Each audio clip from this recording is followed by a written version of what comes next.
Assalamualaikum warahmatullahi wabarakatuh.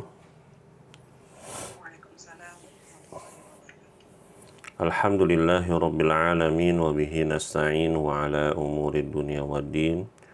Wa sallallahu ala nabiyyina Muhammadin wa ala alihi wa sahbihi ajma'in, amma ba'du. Ibu-ibu yang saya muliakan, alhamdulillah pada pagi hari ini kita kembali lagi berjumpa dalam kajian rutin kita. Dan pekan ini kita akan kembali membahas kitab Intisari Aqidah Ahlus Sunnah wal Jamaah.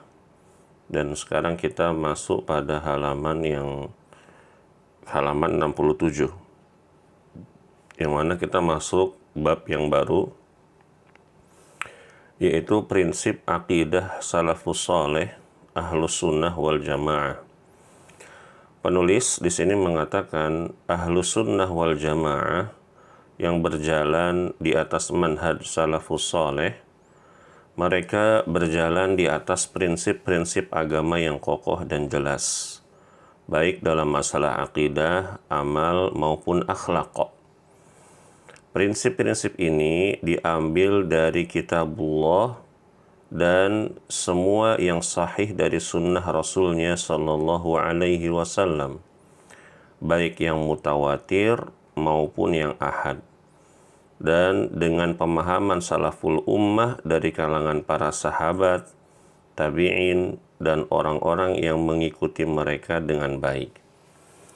Maksud dari mutawatir, ibu-ibu yang saya muliakan, adalah hadis yang diriwayatkan oleh banyak perawi di setiap tingkatannya, sehingga secara akal mustahil mereka bersepakat untuk berdusta. Ya.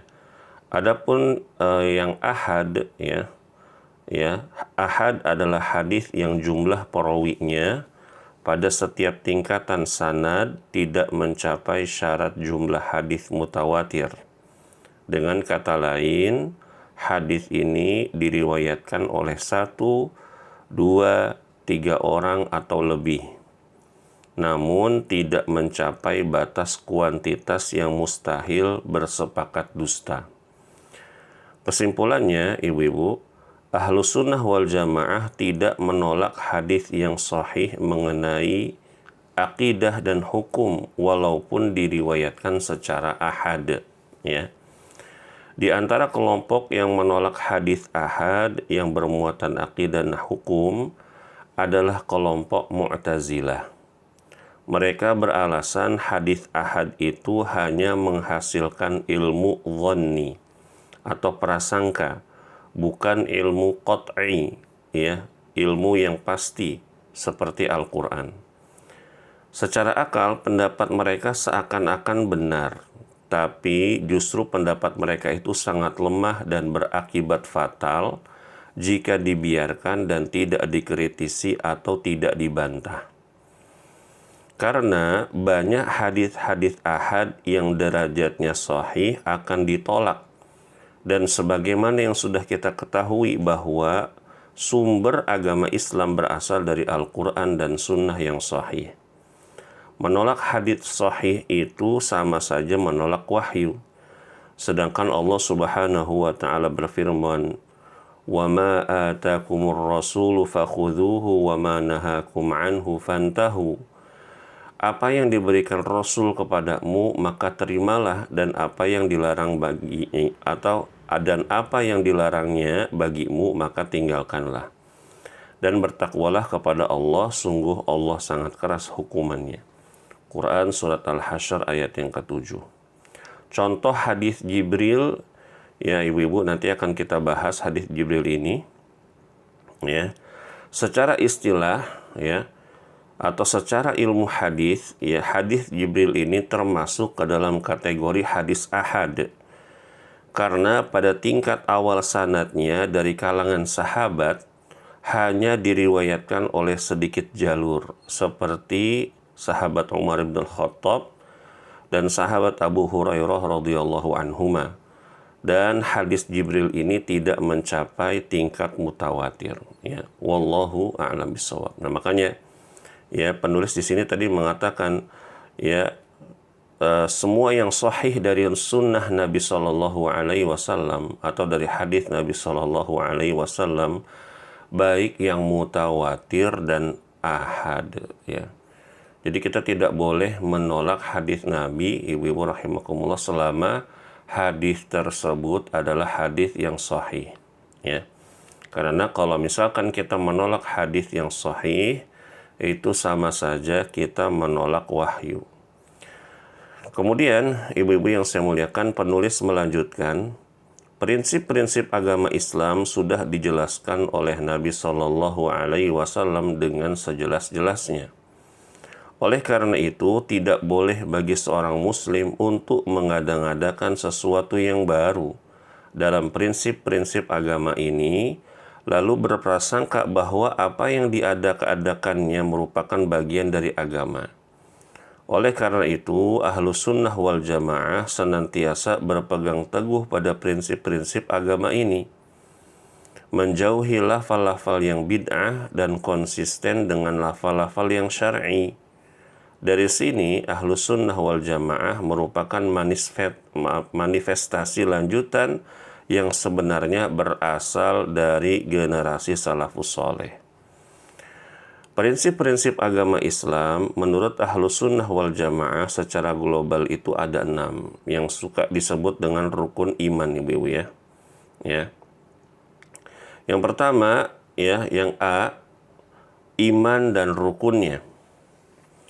Akidah Ahlus Sunnah atau akidah salafus soleh dalam prinsip-prinsip keimanan terangkum dalam iman dan tasdiq. Ya, tasdiq itu adalah pembenaran terhadap rukun iman yang 6, sebagaimana yang disabdakan Nabi Shallallahu Alaihi Wasallam dalam hadis Jibril, ya, yakni tatkala ia datang menanyakan tentang iman kepada Nabi Shallallahu Alaihi Wasallam, maka Rasulullah Shallallahu Alaihi Wasallam menjawab, antu'mina billahi wa malaikatihi wa kutubihi wa rusulihi wal yaumil akhiri wa tu'mina bil qadari khairihi wa syarrihi. Yang artinya, hendaknya engkau beriman kepada Allah, para malaikat, kitab-kitabnya, para rasulnya, hari akhir, dan hendaknya pula engkau beriman dengan qadar yang baik maupun yang buruk. Hadis riwayat Bukhari dan Muslim dalam Kitabul Iman. Dan hadis ini, ibu, tadi, ya, yang disebut hadis Jibril ini adalah termasuk dari hadis ahad. Nah, dan ini hadis meriwayatkan tentang rukun iman. Selama hadis ini sahih, maka kita harus terima. Kalau kita mengikuti pendapat Mu'tazilah tadi, yang mengatakan bahwa nggak bisa hadis ahad dijadikan sumber hukum, maka hadis ini akan kita tolak. Bayangkan, hadis yang mulia yang menginformasikan tentang rukun iman ditolak cuma gara-gara derajatnya ahad, ya, walaupun sahih. Ini sebuah kekeliruan. Nah, maksud dari tasdiq, ibu-ibu, ya, tadi adalah pembenaran atau keyakinan penuh dalam hati tanpa ada keraguan, ya. Seperti Abu Bakar As-Siddiq radhiyallahu anhu, beliau diberi gelar dengan As-Siddiq karena membenarkan dengan penuh keyakinan tanpa keraguan sedikit pun di dalam hatinya setiap perkara yang Nabi Shallallahu Alaihi Wasallam sampaikan. Sebagaimana dalam cerita Isra dan Mi'raj, ketika semua penduduk Mekah heboh dan meragukan peristiwa tersebut, Abu Bakar As-Siddiq membenarkan peristiwa itu tanpa keraguan sedikit pun. Ya. Jadi, ketika kita tasdik terhadap rukun iman yang 6, maka kita meyakini rukun iman ini sesuai dengan keyakinan yang kuat tanpa ragu sedikit pun. Ya. Jadi ketika kita menyatakan bahwa kita ini tasdik terhadap rukun iman, kita itu benar-benar meyakini tanpa ada keraguan sedikit pun di dalam hati kita.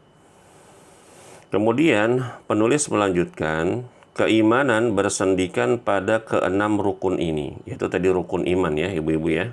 Iman kepada Allah, malaikat, kitab-kitabnya, para rasul, hari akhir, takdir baik dan takdir buruk.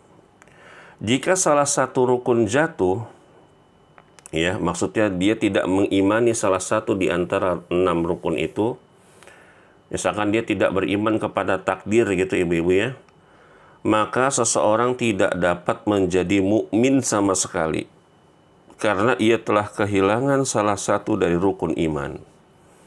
Jadi keimanan itu tidak akan berdiri kecuali di atas rukunnya yang sempurna. Sebagaimana bangunan tidak akan berdiri tegak kecuali di atas pilar-pilarnya yang sempurna.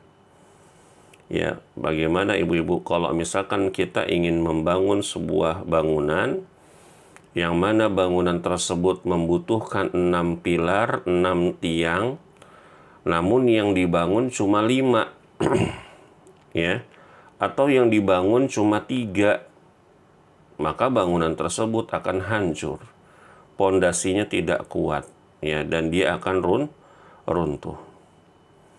Kemudian 6 perkara ini disebut rukun iman. Maka tidaklah sempurna iman seseorang kecuali dengan mengimani semua rukun di atas dengan cara yang benar, sesuai dengan apa yang ditunjukkan Al-Quran dan As-Sunnah. Barang siapa mengingkari salah satu darinya, maka ia bukanlah seorang mukmin. Keenam rukun yang dimaksud sebagai berikut. Yang pertama adalah iman kepada Allah.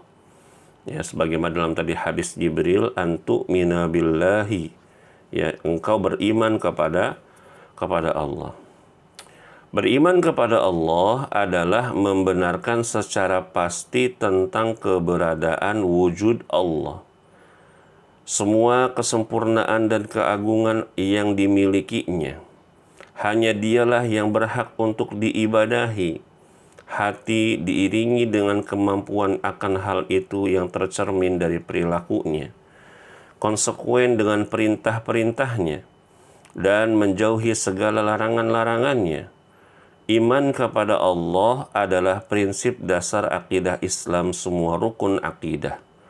Bersumber darinya dan mengikutinya, ya. Jadi iman kepada Allah adalah prinsip dasar akidah Islam dan semua rukun seperti iman kepada kitab-kitab, para malaikat, nabi dan rasul, hari kiamat dan juga takdir itu bersumber dari iman kepada Allah Subhanahu wa taala. Maka beriman kepada Allah mengandung arti beriman dengan keesaannya. Dan dialah satu-satunya yang berhak untuk diibadahi karena keberadaannya tidak diragukan lagi. Keberadaan Allah Subhanahu wa taala telah terbukti baik secara fitrah, akal, syariat maupun indera, ya. Nah, ibu-ibu rahimakumullah, fitrah manusia yang masih lurus tidak akan mengingkari keberadaan Allah. Allah Subhanahu wa taala berfirman, "Wa idz akhadha rabbuka min bani Adama min zuhurihim dzurriyyatahum wa ashhadahum ala anfusihim alastu bi rabbikum qalu bala syahidna an taqulu yaumal qiyamati inna kunna an hadza ghafilin." Yang artinya, dan ingatlah ketika Tuhanmu mengeluarkan dari tulang sulbi atau tulang belakang anak cucu Adam, keturunan mereka, dan Allah mengambil kesaksian terhadap roh mereka seraya berfirman, alastu bi rabbikum, bukankah aku ini Tuhanmu? Maka mereka menjawab, betul, engkau Tuhan kami. Kami bersaksi, kami lakukan yang demikian itu agar di hari kiamat kamu tidak mengatakan sesungguhnya ketika itu kami lengah terhadap ini. Ya, jadi ibu-ibu di surat Al-A'raf ayat 172 ini Allah menginformasikan bahwa dulu sebelum kita lahir ke alam dunia ini, Allah sudah mengumpulkan kita seluruhnya, manusia Bani Adam dari awal hingga akhir. Itu kita ditanya sama Allah, alastu bi rabbikum, Ya wahai hamba-hambaku, bukankah aku ini adalah Tuhanmu? Dan kita semua yang ada sekarang ini, ibu ya, menjawab qalu bala syahidna, ya. Betul, wahai Allah, Engkau adalah Tuhan kami, Engkaulah pencipta kami, dan kami bersaksi akan hal itu. Nah, begitu ibu-ibu. Kemudian Nabi Shallallahu Alaihi Wasallam pun bersabda, kullu mauludin yuladu alal fitrah fa'abawahu yuhawidanihi au yunassiranihi au yumajjisanihi. Setiap anak, ibu-ibu, semuanya, ya, setiap anak dilahirkan dalam keadaan fitrah. Kedua orang tuanya lah yang menjadikannya Yahudi, Nasrani, atau Majusi. Hadis riwayat Bukhari dan Muslim. Sehingga sebagian ulama berpendapat, apabila manusia lahir terus berada di atas fitrahnya tanpa ada intervensi dari pihak manapun, maka mereka akan meyakini keberadaan Sang Pencipta dan condong kepada agama tauhid, ya. Kemudian tadi secara fitrah sudah ibu-ibu, sekarang secara akal. Secara akal pun manusia yang cerdas dan ingin berpikir dari hati yang jernih tidak akan meragukan keberadaan Allah. Jika ada yang mengingkari keberadaan Allah secara akal, maka dia lebih buruk daripada kaum musyrikin Quraisy dan iblis. Karena musyrikin Quraisy dan iblis mengakui keberadaan Allah. Ya. Bahkan dia bisa setara dengan Fir'aun dan Namrud, yang mana keduanya mengingkari keberadaan Allah dan mengaku sebagai Tuhan. Nah, ya. Ada sebuah kisah yang menarik, ibu-ibu rahimakumullah, antara orang-orang ateis dengan Imam Abu Hanifah. Singkat ceritanya, ibu-ibu rahimakumullah, orang-orang ateis ini ya mengajak debat Abu Hanifah, Imam Abu Hanifah rahimahullahu ta'ala, mengenai tentang wujud Allah. Allah itu ada atau enggak. Akhirnya kedua belah pihak antara para orang-orang ateis ini, ya, orang-orang ateis ini buat janji, ya, ayo kita debat hari ini, ya, di waktu segini, ya, karena kan zaman dulu nggak ada jam, ibu-ibu, ya. Akhirnya di hari H, ya, ketika sudah janjian gitu waktunya, ya, Imam Abu Hanifah itu datang sengaja terlambat, ibu-ibu. Beliau rahimahullahu ta'ala datang sengaja terlambat, ya. Datang sengaja terlambat. Nah, ketika mereka sudah kumpul, mereka riuh gitu, ibu-ibu rahimakumullah, ya. Mereka itu riuh. Kemana nih Imam Abu Hanifah nih? Abu Hanifah kemana nih? Jangan-jangan dia takut, ya. Nah, begitu ibu-ibu rahimakumullah. Nah, tetapi akhirnya Imam Abu Hanifah hadir, ya. Nah, ketika Imam Abu Hanifah sudah hadir, beliau ditanya, ya, kenapa kamu kok terlambat, Abu Hanifah? Apa yang membuatmu terlambat? Bukankah kita sudah ada janji? Ya, bukankah kita sudah ada janji? Kenapa kamu terlambat? Ya. Maka Abu Hanifah pun bercerita, ibu-ibu, ya. Beliau mengatakan bahwa tadi saya terlambat karena ketinggalan kapal. Jadi ada sungai besar yang memisahkan saya, ya, dan saya harus ikut kapal. Ternyata saya ketinggalan. Ya, ternyata saya ketinggalan. Namun alhamdulillah, kata Abu Hanifah, ibu-ibu rahimakumullah, ada tiba-tiba sebongkah kayu besar, lalu ada kapak gitu, ya. Ada kapak, ada palu, ada paku yang berterbangan, sehingga membuat kayu gelondongan yang besar itu menjadi sebuah perahu kecil. Kemudian dengan palu-palu tersebut, paku-paku tersebut, pahat-pahat tersebut membuatkan saya dayung, sehingga saya bisa menyeberangi sungai tersebut. Dan saya pun datang ke sini walaupun terlambat. Lalu orang-orang ateis itu, ibu-ibu rahimakumullah, mereka tertawa. Ya, mereka tertawa terpingkal-pingkal. Lalu mereka mengatakan, Abu Hanifah, kamu tuh udah gila. Bagaimana ada kayu gelondongan tiba-tiba berada di depanmu, lalu terbang kapak, palu, paku, segala macam buatin kamu perahu, lalu kamu gunakan untuk menyeberang.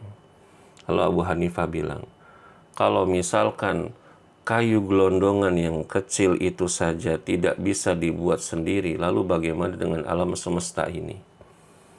Masa dia tidak ada penciptanya? Masa dia tercipta dengan sendirinya? Belum debat ibu-ibu, mereka semua udah kalah. Ya.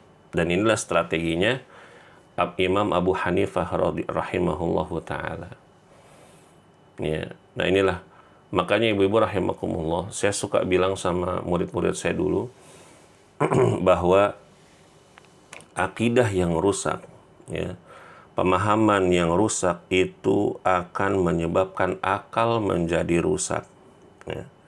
Sedangkan akidah yang lurus akan menjadikan nalar atau akal seseorang itu semakin lurus. Ya.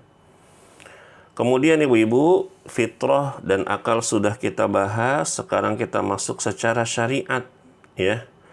Secara syariat, ibu-ibu sudah sangat jelas, tidak ada agama yang sempurna syariatnya kecuali Islam. Dan syariat yang sempurna ini sudah pasti datang dari Allah Subhanahu wa Ta'ala, Sang Pencipta, dan yang Maha mengetahui segala apa yang dibutuhkan hambanya.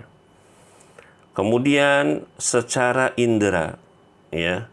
Secara indrawi, ibu-ibu rahimakumullah, keberadaan Allah terwujud dengan terciptanya alam semesta dan pada diri makhluknya, terutama manusia.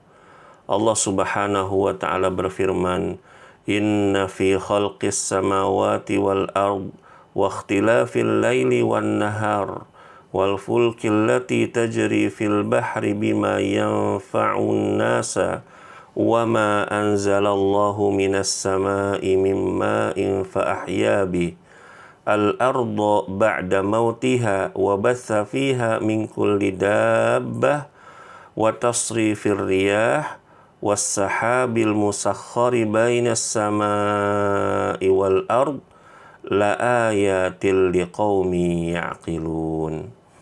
Yang artinya, sesungguhnya pada penciptaan langit dan bumi, pergantian malam dan siang, kapal yang berlayar di laut dengan muatan yang bermanfaat bagi manusia, dan apa yang diturunkan Allah dari langit berupa air, lalu dengan itu dihidupkannya bumi setelah mati atau kering, dan dia tebarkan di dalamnya bermacam-macam binatang, dan perkisaran angin dan awan yang dikendalikan di antara langit dan bumi, semua itu sungguh merupakan tanda-tanda kebesaran Allah bagi orang-orang yang mengerti. Surat Al-Baqarah ayat 164. Nah inilah secara indrawi Allah Subhanahu wa Ta'ala itu bisa kita rasakan keberadaannya, ya, wujudnya. Kemudian ibu-ibu rahimakumullah, penulis melanjutkan, termasuk beriman kepada Allah Subhanahu wa Ta'ala adalah beriman kepada keesaannya, yaitu uluhiyahnya, asma sifatnya, ya, yaitu dengan menetapkan 3 macam tauhid, meyakininya dan mengamalkannya. Apa 3 tauhid itu? Yang pertama adalah tauhid rububiyah, yang kedua tauhid uluhiyah, dan yang ketiga tauhid asma wa sifat. Nah, ibu-ibu rahimakumullah, di masa kenabian dan generasi salafus soleh, ya, hanya mengenal istilah tauhid saja, tidak ada dikenal istilah 3 tauhid. Mereka tidak mengenal yang namanya tauhid rububiyah, tauhid uluhiyah, tauhid asma wa sifat. Jadi kalau misalkan disebut tauhid, ya tauhid semuanya. Namun ketika mulai banyak penyimpangan dalam masalah akidah, para ulama ada yang berijtihad, dan diantaranya Syekhul Islam Ibnu Taimiyah rahimahullah yang diketahui ya sebagai pelopor pembagian tauhid menjadi 3 bagian. Sebenarnya bukan hanya beliau saja ya ibu-ibu ya, banyak ulama, tapi yang populer beliau ya. Untuk kemudian kembali dipopulerkan oleh Imam Muhammad At-Tamimi di akhir zaman sekarang ini. Ya, jadi ada ulama dulu yang mempopulerkan pertama kali itu adalah Syekhul Islam Ibnu Taimiyah. Ya. Lalu ya ilmu ini ya sempat redup ya. Kemudian dipopulerkan kembali oleh Al-Imam Muhammad At-Tamimi rahimahullahu ta'ala mengenai pembagian tauhid ya. Lalu apakah pembagian ini boleh atau tidak? Ya, pembagian tauhid rububiyah, tauhid uluhiyah, tauhid asma wa sifat. Maka para ulama menjawab boleh saja. Karena hal ini dibutuhkan untuk umat agar tidak terjerumus dalam kekeliruan akidah dan mereka lebih mudah saat mempelajarinya.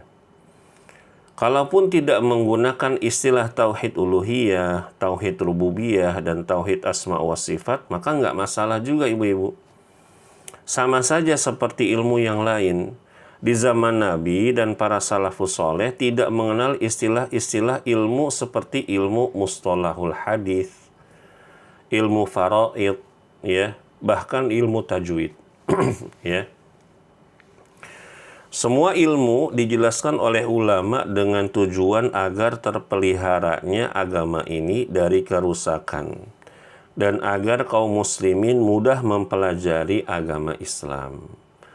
Adapun sebagian orang yang menuduh bahwa pembagian ini seperti trinitas yang dilakukan oleh orang-orang Nasrani, maka ini adalah kekeliruan yang disebabkan kebencian secara subjektif kepada sosok Syekhul Islam Ibnu Taimiyah dan Syekh Muhammad At-Tamimi rahimahumallahu ta'ala, serta para ulama yang mempopulerkan, bukan kritik secara ilmiah, ya, begitu.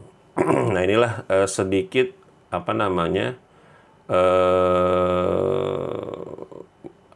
ibu-ibu ya wawasan mengenai tentang 3 pembagian tauhid. Ya, jadi zaman Nabi memang tauhid itu hanya dikenal ya tauhid saja. Zaman imam yang 4 ya, begitu ibu-ibu ya, sama. Namun karena banyaknya kesesatan, banyaknya kekeliruan dalam masalah tauhid ini, kesyirikan apalagi, kemudian istilah-istilah agama yang baru ya, istilah-istilah agama yang baru seperti filsafat dan lain-lain ya, maka mendorong ulama-ulama itu akhirnya membuat ijtihad dalam masalah istilah dan ilmu ya. Lalu dibuatlah pembagian 3 tauhid ini ya. Seperti itu. Baik ibu-ibu, kita akan bahas yang pertama di sini tauhid rububiyah. Penulis berkata ya, maknanya adalah keyakinan yang pasti bahwa hanya Allah semata Rabb dan pemilik segala sesuatu. Ya, tidak ada sekutu baginya. Dialah yang Maha Pencipta. Dialah yang mengatur alam semesta dan menjalankannya. Dialah yang menciptakan para hamba, yang memberi rizki kepada mereka.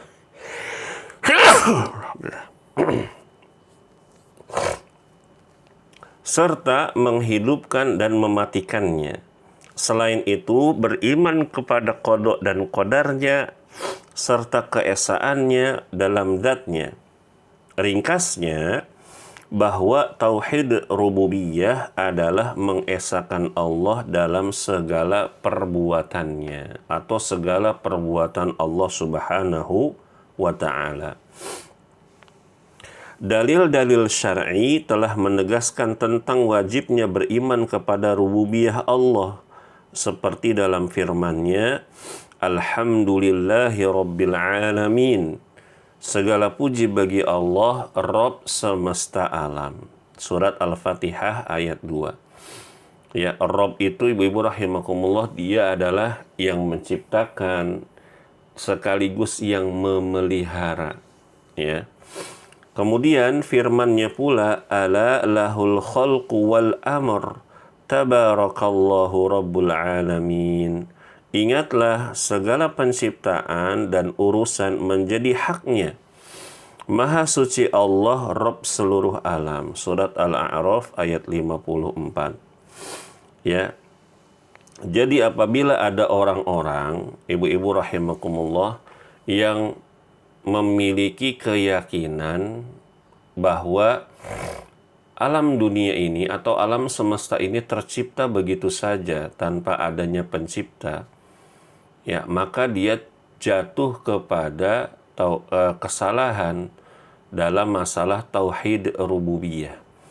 Atau misalkan dia meyakini ada pencipta lain selain Allah, maka dia jatuh kepada kesalahan, tapi pembagiannya pada tauhid rububiyah. Dia meyakini bahwa ada zat selain Allah, ya, yang memberi rizki, yang bisa mematikan, yang bisa menghidupkan, maka dia jatuh pada kesalahan dalam masalah tauhid ini. Ya. Kemudian firman-Nya, huwallazi khalaqalakum ma fil ardi jami'a.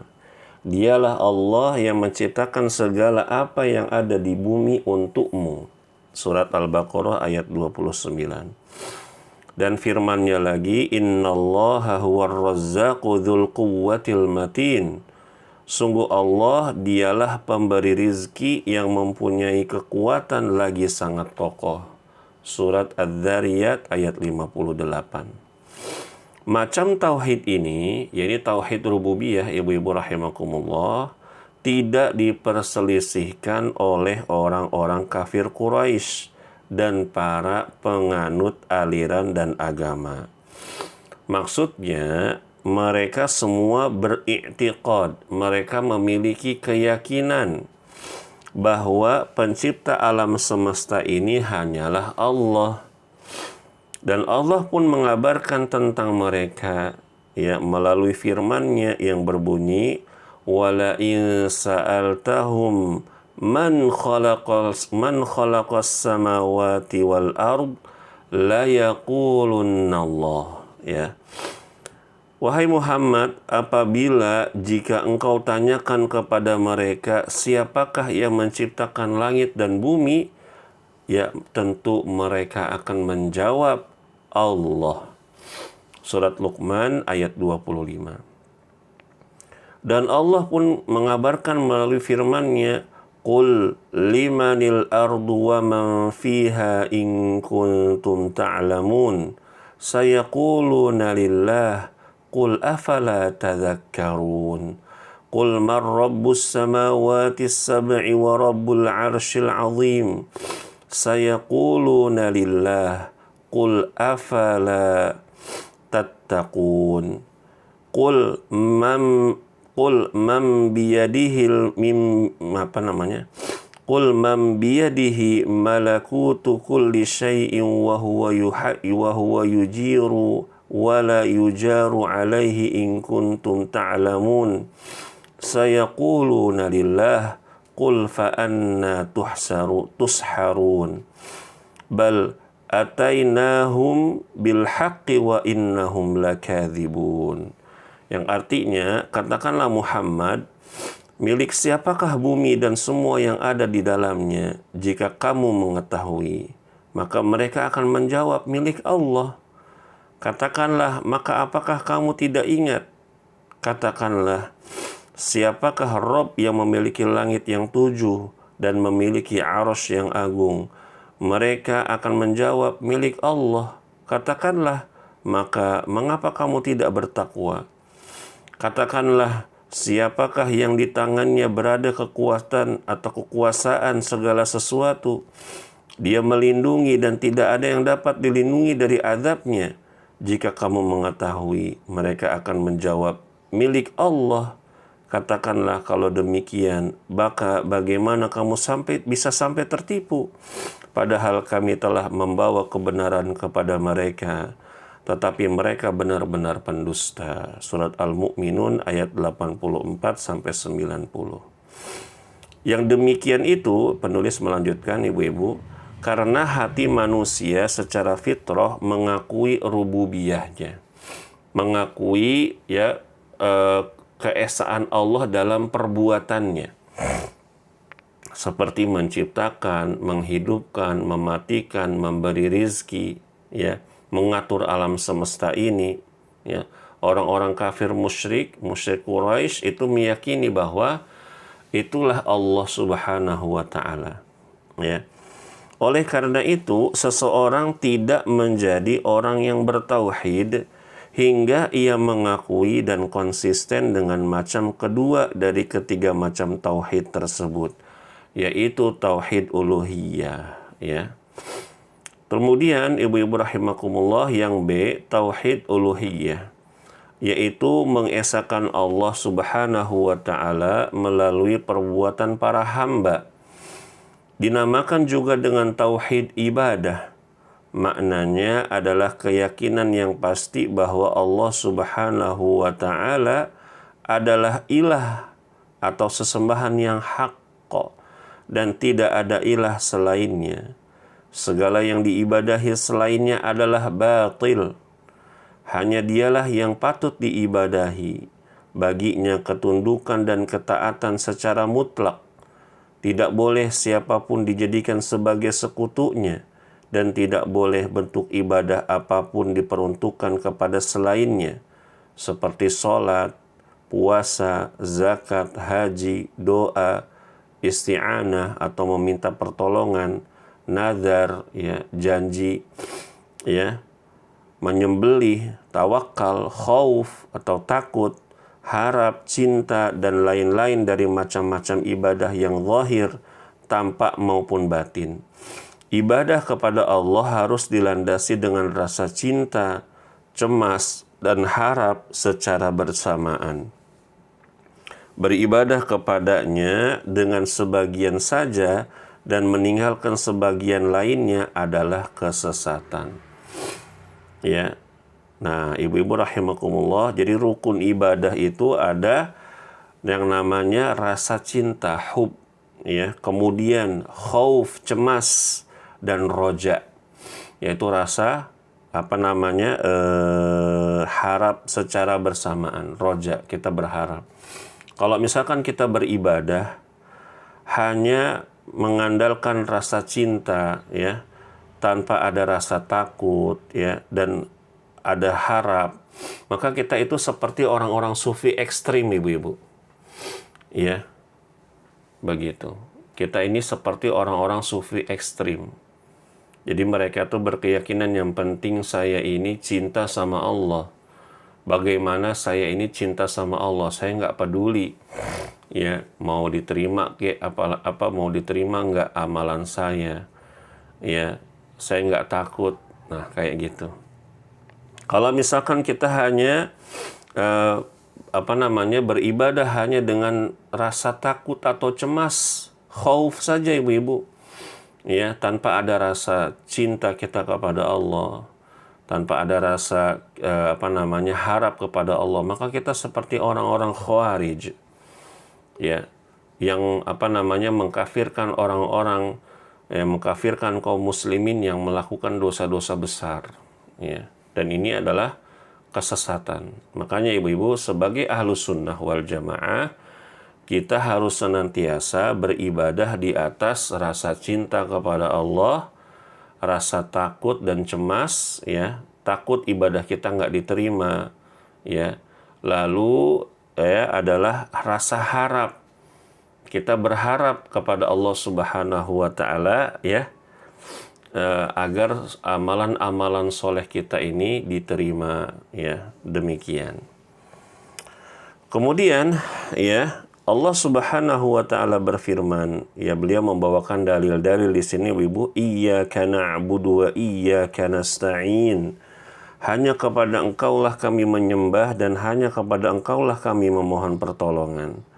Kemudian firman-Nya pula, wa may yad'u ma'allahi ilahan akhar la burhana lahu bihi fa innama hisabuhu 'inda rabbih innahu la yuflihul kafirun.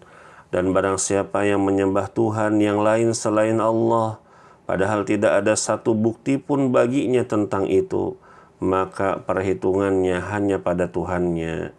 Sesungguhnya orang-orang kafir itu tidak akan beruntung. Surat Al-Mu'minun ayat 117.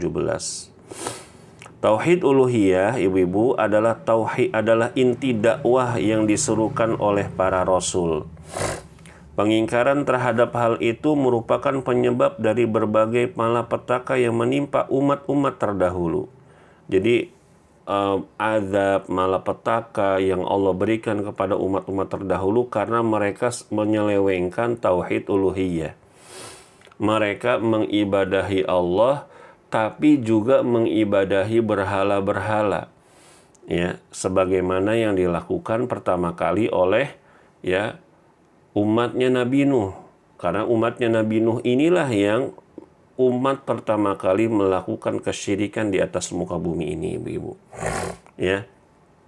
Kemudian tauhid uluhiyah merupakan awal dan akhir agama, batin dan lahirnya, juga merupakan tema pertama dakwah para rasul dan yang terakhir. Oleh karenanya diutuslah para rasul, diturunkan kitab-kitab samawi. Kitab-kitab samawi itu seperti kitab Zabur, Injil, Taurat, Suhuf Ibrahim, Al-Quran, ya. Disyariatkannya jihad, ya. Dibedakan antara orang muslim dengan orang kafir dan penghuni surga dengan penghuni neraka. Jihad pertama kali itu, ibu-ibu, ya, diperintahkan oleh Allah ketika itu adalah di zamannya Nabi Musa alaihi salam. Jadi Nabi Musa alaihi salam sebelum yatihuna fil ard, sebelum dibikin berputar-putar di suatu daerah, ya, oleh Allah Subhanahu wa taala, itu Nabi Musa, Nabi Harun dapat perintah oleh Allah untuk berjihad di Palestina, di Baitul Maqdis. Tapi orang-orang Yahudi, orang-orang Bani Israel nggak mau, malah nyuruh Nabi Musa, Nabi Harun dan Allah saja yang perang. Akhirnya Allah marah, mereka pun dibuat nyasar selama 40, ada yang mengatakan 40 tahun, ya, muter-muter di situ sampai Nabi Musa alaihi salam wafat, ya. Taib. Ya, dan sampai syariat jihad ini, ya, sampai di akhir zaman, sampai Nabi Muhammad sallallahu alaihi wasallam dan umatnya, ya.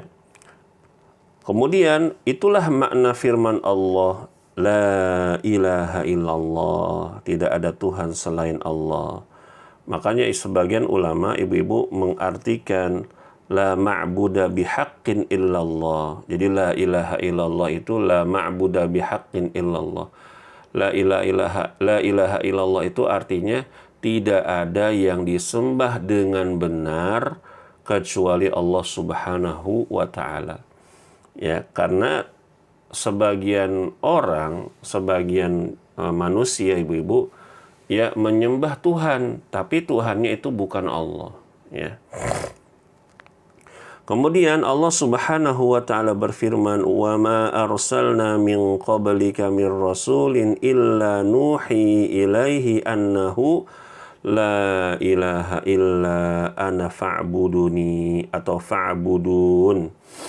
Dan kami tidak mengutus seorang rasul pun sebelum engkau, wahai Muhammad, melainkan kami wahyukan kepadanya bahwa tidak ada ilah yang berhak disembah selain aku, maka sembahlah aku. Surat Al-Anbiya ayat 25. Yang menjadi Rabb, yang maha pencipta, pemberi rizki, yang menguasai, yang mengatur, yang menghidupkan, yang mematikan, yang disifati dengan semua sifat kesempurnaan, yang suci dari segala kekurangan, segala sesuatu berada di tangannya, maka pastilah dia Rabb yang esa. Tidak ada sekutu baginya, dan tidak boleh ibadah itu dipalingkan kecuali kepadanya semata. Allah Subhanahu wa taala berfirman, "Wa ma khalaqtul jinna wal insa illa liya'budun." Aku tidak menciptakan jin dan manusia melainkan agar mereka beribadah hanya kepadaku. Surat Adz-Dzariyat ayat 56. Penulis melanjutkan, tauhid uluhiyah merupakan konsekuensi dari tauhid rububiyah.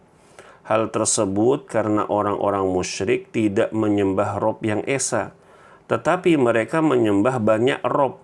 Bahkan mereka menganggap Rob-Rob tersebut dapat mendekatkan mereka kepada Allah dengan sedekat-dekatnya.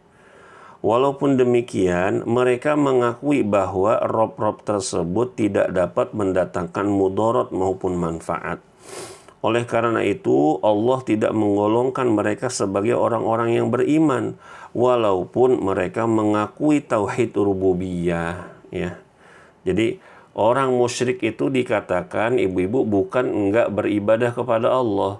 Orang musyrik itu adalah orang-orang yang beribadah kepada Allah tapi mengangkat Tuhan selain Allah dalam ibadah tersebut. Ya.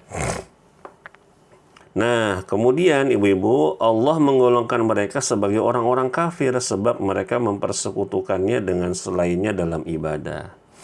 Dari sini, akidah salafus soleh atau ahlus sunnah wal jamaah berbeda dengan yang lainnya dalam hal tauhid uluhiyah.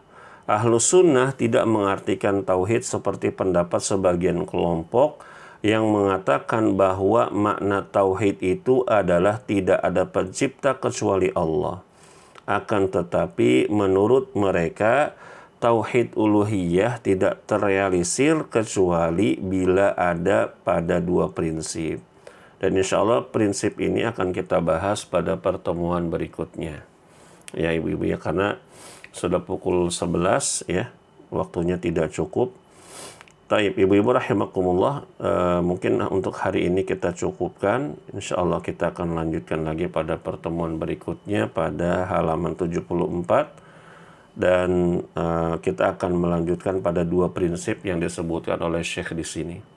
Mudah-mudahan apa yang kita pelajari pada pagi hari menjelang siang ini menjadi ilmu yang bermanfaat, yang menjadikan akidah kita akidah yang kokoh, ya, dan manhaj kita juga manhaj yang kokoh. Amin ya rabbal alamin.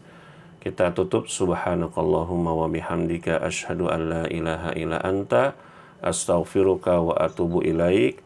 Wassalamualaikum warahmatullahi wabarakatuh. Waalaikumsalam warahmatullahi